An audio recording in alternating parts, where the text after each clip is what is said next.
This is Mosul, where Iraqi troops are now fighting house to house, trying to defeat ISIS, push them out. Listen to these words. They are the raw notes sent to us from our senior international correspondent, Arwa Damon. She was right in the middle of all of this violence and this chaotic gun battle. Again, these are her words. Let me read them for you. Quote, a massive flash of orange, a massive explosion just when we were stopped. My ears are ringing.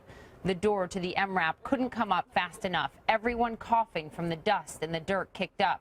Out the back window, I saw a family running with kids. It was a suicide car bomber, they said.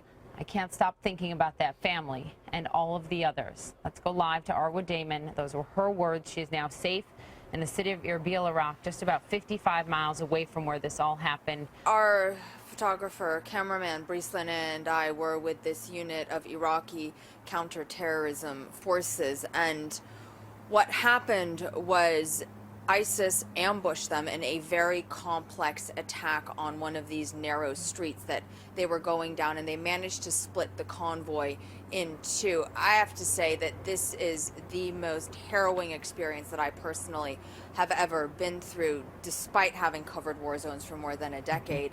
What happened was, once they managed to split the convoy in two, initially with gunfire, rocket-propelled grenades, they then began to systematically take out the convoy's vehicles, Humvees and MRAPs, starting on both ends and moving towards those that were in the middle, forcing the soldiers and eventually us out of our vehicles onto the streets and into the buildings, basically putting the troops in more vulnerable positions, because then the ISIS fighters were moving in and attacking the buildings that the troops were sheltering in.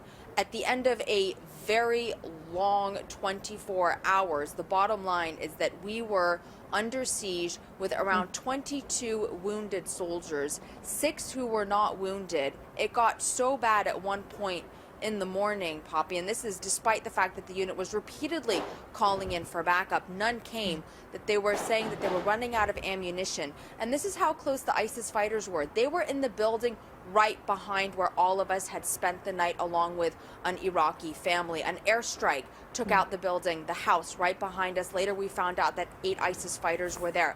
At one point there were ISIS fighters on the rooftop right next door, throwing grenades into the courtyard that wounded even more of the soldiers that we were with.